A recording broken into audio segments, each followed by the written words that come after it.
হবে strategic management accounting 4 নম্বর অধ্যায় 2 নম্বর format, markup value. Markup value হচ্ছে সেলস নির্ধারণ করা, সেলসের ভিতরে যে প্রফিটটা থাকে প্রফিটটা বের করা। প্রফিট সহ বিক্রি করলে সেটা মার্কআপ বলা হয়।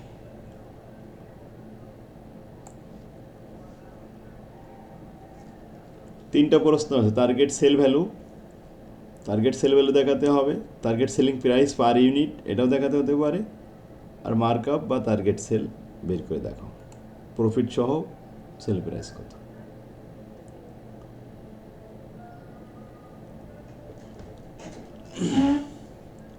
প্রবলেম নম্বর 1-এ আসেন। Hassan is the managing partner of a business that has just finished building 60 room motel. তার মোটেলের রুম সংখ্যা আছে 60টি। হোটেলে ব্যবসা করে। Hassan anticipates that he will rent this room for 15,000 night next year, 15,000 room night. পরবর্তী বছরে সব মিলাই কাস্টমার যা পাবে 15,000 রুম নাইট হয়তো ভাড়া পাবে। 15,000 room night, all room are similar, সব রুমের ভাড়া কিন্তু সেম বলতেছে। হোটেলে দেখা যায় কিছু রুমের ভাড়া বেশি থাকে, কিছু কম থাকে, কিন্তু এই হোটেলের সব রুমের ভাড়া, সব সিটের ভাড়া একই। Hassan estimated that the following operation cost for next year. আশা করছে যে পরবর্তী বছরে কেমন ব্যয় হবে। ভেরিয়েবল অপারেটিং কস্ট হবে 5 টাকা পার রুম নাইট।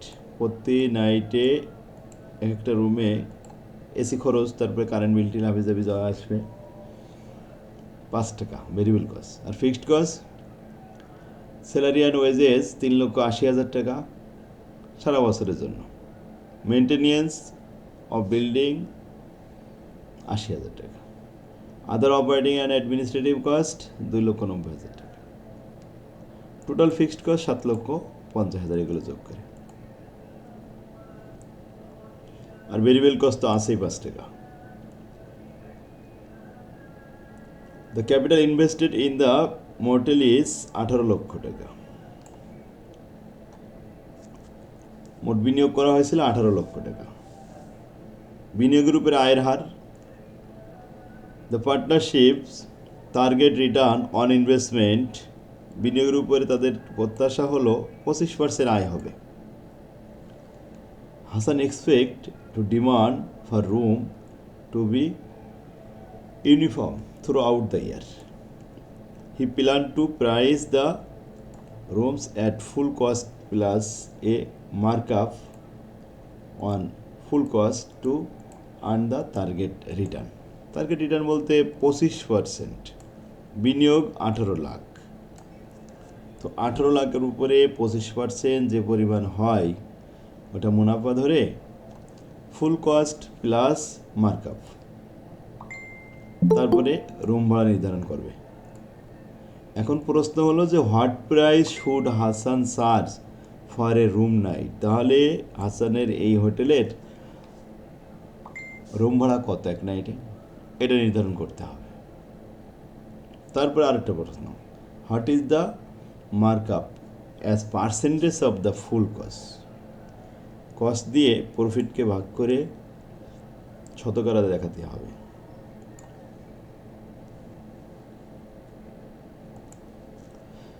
তাহলে প্রথমে শুরু করি 1 নম্বর, calculation of price per room night. Target operating income 18 lakh টাকা বিনিয়োগ করলাম, তার উপর 25% ইনকাম হবে, 4.5 লাখ টাকা ইনকাম হবে। আর ফিক্সড কস্ট যোগ করা ছিল 7,50,000, এই টোটাল মিলে হলো 12 লক্ষ টাকা। এই 12 লক্ষ টাকা ইনকাম উঠাতে হবে। এদিকে ভেরিয়েবল কস্ট আছে কিন্তু 5 টাকা করে।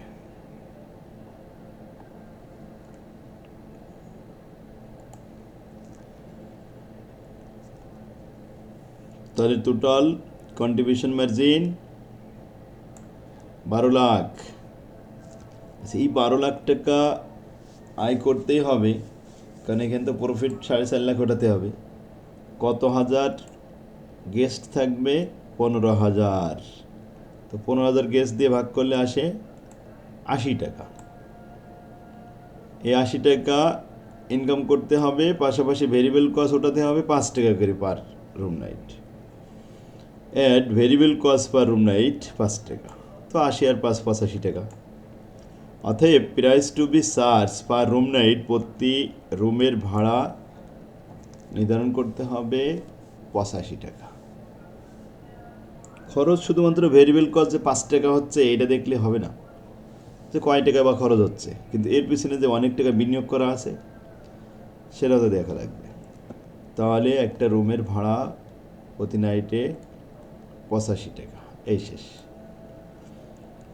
এখন এই 85 টাকা এর মধ্যে লাভ হয়েছে 4.5 লাখ টাকা। এই 4.5 লাখ টাকার পার্সেন্টেজ দেখাতে বলেছে দ্বিতীয় প্রশ্ন। What is the markup as the percentage of full cost? Calculation of markup percentage. প্রথমে লিখলাম full cost of room, variable cost plus fixed cost. Variable cost তো একটা রুম 5 টাকা, আর ফিক্সড কস্ট 7,50,000 ভাগ 15,000 রুম নাইট 50 টাকা, এ মোট হলো 55 টাকা। 55 টাকা হলো কস্ট, ফিক্সড কস্ট আর ভেরিয়েবল কস্ট। এখানে রুম নাইট ভাড়া কত? 85 টাকা, 30 টাকা তাহলে আমাদের markup. So the markup per room, rental price per room আর full cost per room. Rental হচ্ছে 85 টাকা আর কস্ট হলো 55 টাকা, মাইনাস করেন, তাহলে 30 টাকা হলো প্রতি রুমে আমাদের মার্কআপ আসতেছে, ইনকাম হচ্ছে 30 টাকা। 30 টাকাকে এই 55 টাকা কস্ট দিয়ে ভাগ করলাম, 100 দিয়ে গুণ করলাম, 54.54%। এটাই দেখাতে বলা হয়েছে যে মার্কআপের পার্সেন্টেজ দেখাও টোটাল কস্টের উপরে। তো টোটাল কস্ট 55 টাকা, 55 দিয়ে ভাগ করে 100 দিয়ে গুণ করে দেখাই দিলাম, বাস clear.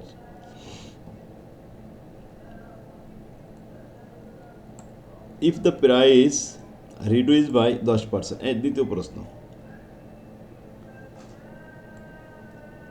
হাসিনস market research indicate that, মার্কেটে কিছু যাচাই করলো,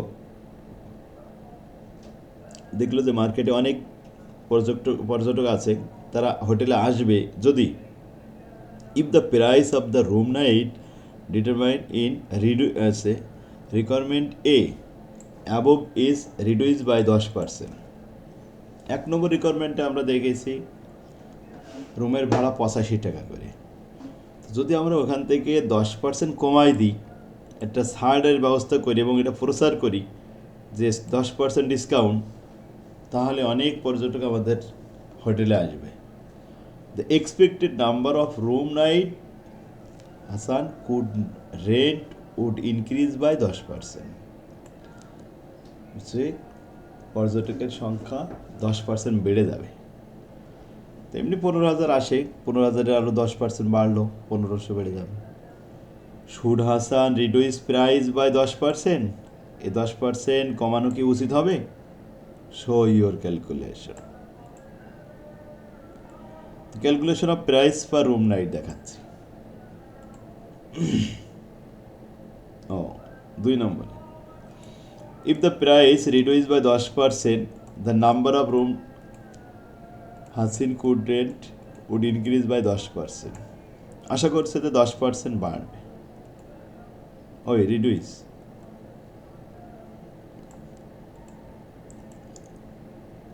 the new price per room night 10% যদি কমানো হয়, 85 থেকে 10% কমে গেল, তাহলে ভাড়া হবে 76 টাকা 50 পয়সা। 85 টাকা তো আমাদের 1 নম্বরে হিসাব করে পেয়েছি, রুম ভাড়া 85 টাকা, ওখান থেকে 10% কমে গেল, তাহলে রুম ভাড়া থাকবে 76 টাকা 50 পয়সা। আচ্ছা, এখানে কাস্টমারের সংখ্যা বেড়ে যাবে। কত বাড়বে? The number of room expected to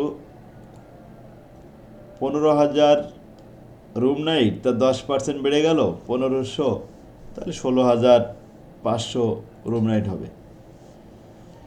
so the total contribution হবে 76 টাকার মধ্যে ভেরিয়েবল কস্ট বাদ দিলাম 5 টাকা, 71 টাকা 50 পয়সা পার রুম নাইট। এখন এইরকম কত হাজার, 16,500 গেস্ট থাকবে, 16,500 গুণন 71 টাকা 50 পয়সা।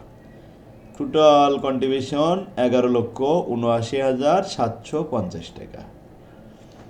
আচ্ছা, যখন 15,000 রুম নাইট ছিল, 85 টাকা রেট ছিল, তখন কন্ট্রিবিউশন কত ছিল? 12 লাখ। আর এখন 10% ছাড় দেওয়া হলো, কাস্টমার বাড়লো, কিন্তু কন্ট্রিবিউশন আসলে 11,79,750 টাকা।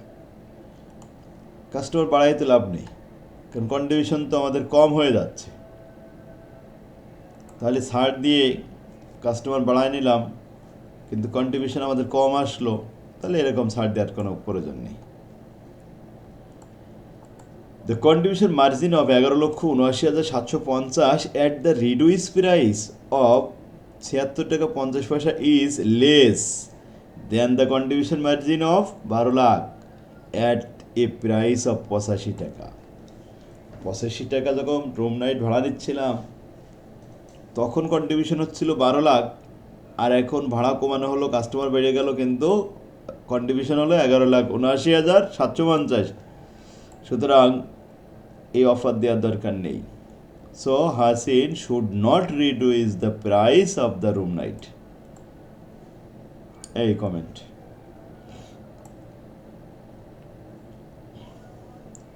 তাহলে একটা হোটেল মোটেলের ব্যবসা, যারা এখন ওই যে ইন্ডিয়ানরা হোটেলের ব্যবসা মাইর খেয়ে যাচ্ছে, অফার দিচ্ছে 50% ছাড়, 50% ছাড় আসো, এরকম বলতেছে, চিল্লাচ্ছে রাস্তার পরে। তারপরে বাঙালিরা যাচ্ছে না বলে ওদের হোটেল চলতেছে না।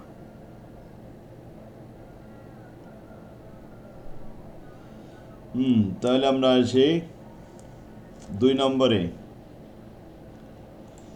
K&Q company are considering the introduction of a new product in the market to determine the target sale price. The company has gathered the following information for you. কি কি দেশে আপনার জন্য ইনফরমেশনগুলো আমরা একটু দেখি। তবে 1 নম্বর যে অঙ্কটা করলাম, এটা কিন্তু একটু মন দিয়ে করতে হবে, 2-3 বার। এই অঙ্কটা আসতে পারে, সম্ভাবনা রয়েছে।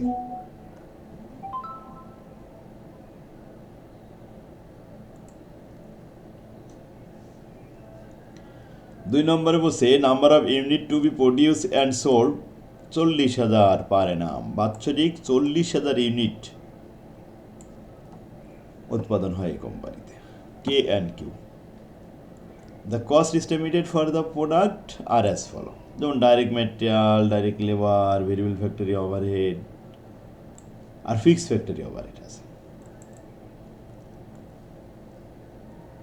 এটা আমরা অ্যাডভান্স কস্ট অ্যাকাউন্টিংয়ে 3 নম্বর অধ্যায় যখন অ্যাবজর্পশন কস্টিং, ডাইরেক্ট কস্টিং করছিলাম, ওই সিস্টেমের অঙ্ক এটা।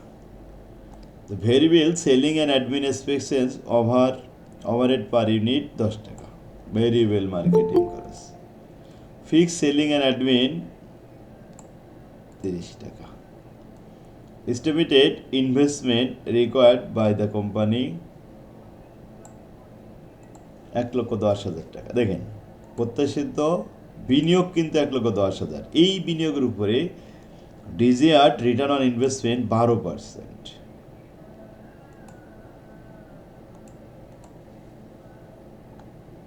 এখন জয়েন হয়েছে, তাহলে 1,10,000-এর উপরে 12% গুণ করলে প্রত্যাশিত আয় পাওয়া যাবে। The company use the variable costing approach to cost plus pricing. Compute the target sale value the company. Target sale value মানে প্রত্যাশিত যে মুনাফা 1,10,000-এর উপরে 12%, এটা কিন্তু বের করে নিয়ে যোগ করতে হবে। টোটাল কস্টের সাথে প্রফিট যোগ করলে টার্গেট সেল। তো টার্গেট সেল সূত্র হলো fixed cost plus target profit divide by contribution per unit. এখন আমরা ওই সূত্রতে না করে ভ্যালু দেখাবো, সম্পূর্ণ সব যোগ করবো।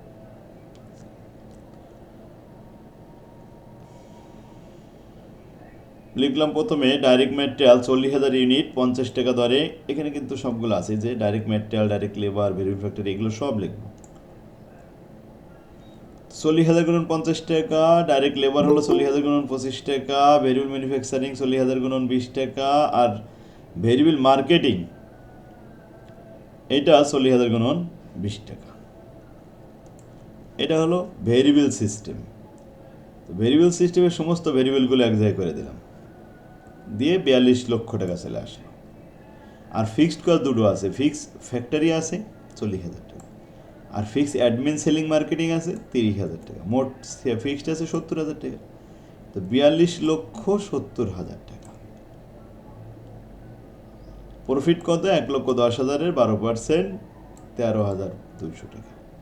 সব মিলে আসলো 42,83,200 টাকা। এই হলো আমাদের markup value, target sell.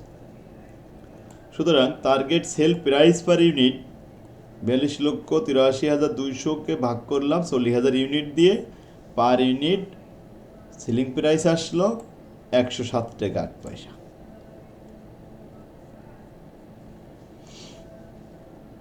Compute the target sale price per unit. 2 নম্বর পড়েছিল শুধু পার ইউনিট সেল প্রাইস দেখাও। তো মার্কআপ যখন আমাদের বেড়ে আসছে প্রফিট যোগ করার পরে, এটাকেই ভাগ করলাম 40,000 ইউনিট দ্বারা, বাস পার ইউনিট রেট 107 টাকা 08 পয়সা। অ্যান্সার শেষ।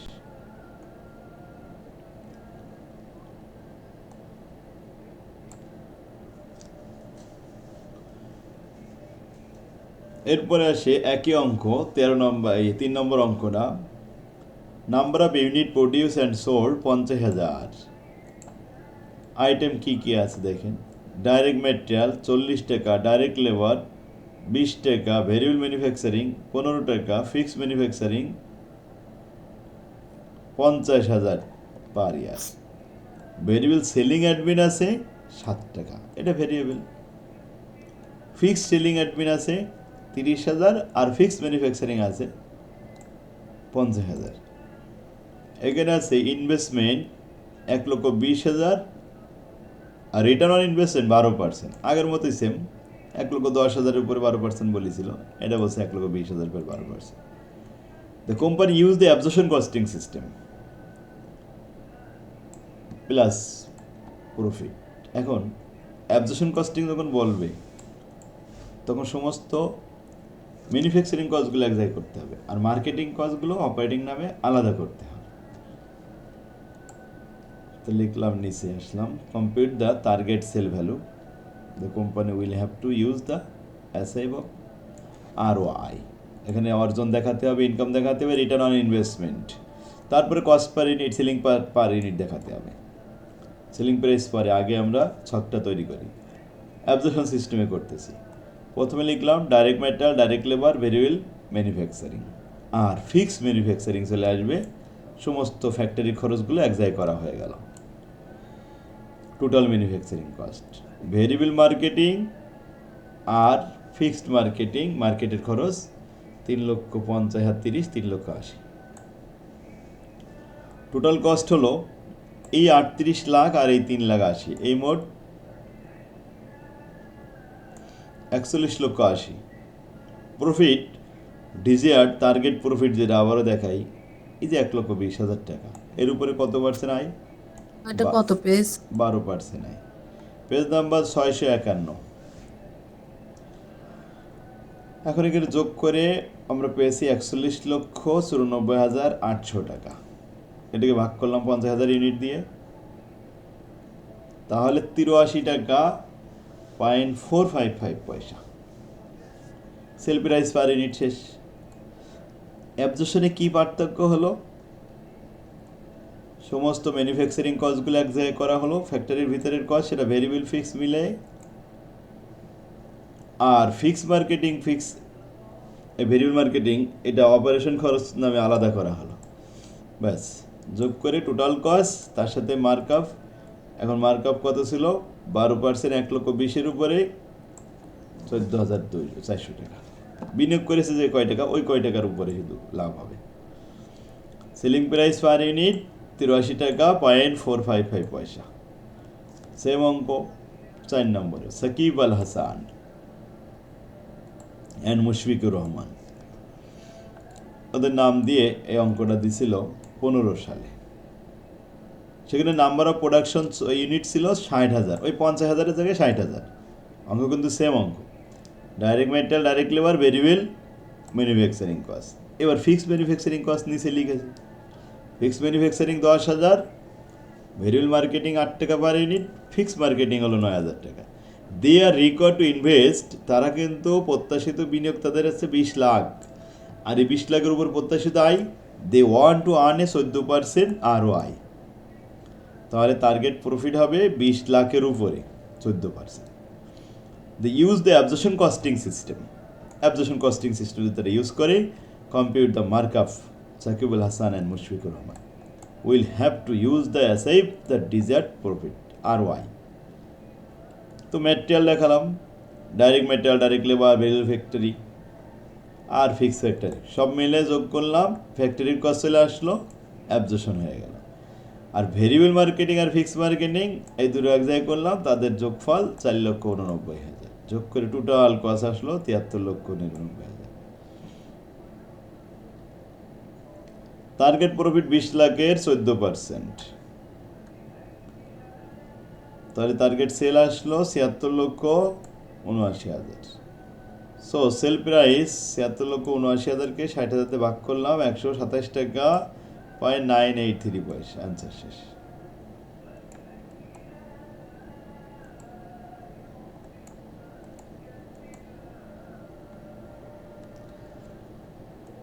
তাহলে সহজ আছে অঙ্ক, মার্কআপ ভ্যালুটাও সহজ আছে।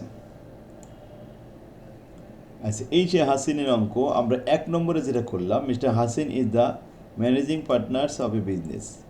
এখানে 15,000 রুম নাইট, শুধু মনে হয় দুটোটার ফিগার না, এটাও তো ফিক্সড কস্ট ঠিকই আছে, ভেরিয়েবল কস্ট ওখানে ছিল 5। হ্যাঁ, এখানে একটু পরিবর্তন কি, 1 নম্বর আর 5 নম্বরের ভিতরে পার্থক্য দেখেন যে ভেরিয়েবল কস্ট পার ইউনিট এটা হয়েছে কত, পার রুম নাইট 10 টাকা, আর ওখানে ছিল 5 টাকা। এইটুকু পার্থক্য দিয়ে পরের বছর আবার দেওয়া হয়েছে 15 সালে। আর বাকিগুলো সব সেম আছে, শুধু ভেরিয়েবল কস্ট 5 টাকার জায়গায় 10 টাকা লেখা হয়েছে। 1 এবং 5 সেম অঙ্ক, এ হাসিনের অঙ্ক। Hotel motel, direct metal, direct labour, variable factory overhead, fixed factory overhead. দেখেন এই যে আমরা 4 নম্বর অঙ্ক করলাম, সাকিবুল হাসান, মুশফিকুর রহমান, ওই অঙ্ক আর এই 20 সালের যে অঙ্ক 6 নম্বরে আসছে, তানিন কোম্পানি, ওকে সাকিব, মুশফিক আর এই তানিন। অ্যাবজর্পশন কস্টিং সিস্টেমে সেম অঙ্ক করতে হবে। শেষ। 6টা অঙ্ক আছে 2 নম্বর ফরম্যাটে 20 সাল পর্যন্ত। আজকে এখনই এই মুহূর্তে এই 6টা অঙ্ক সবাই খাতায় ফ্রেশ করে উঠান। খাতা ফ্রেশ হলে মাথা ফ্রেশ হয়ে যাবে ইনশাল্লাহ।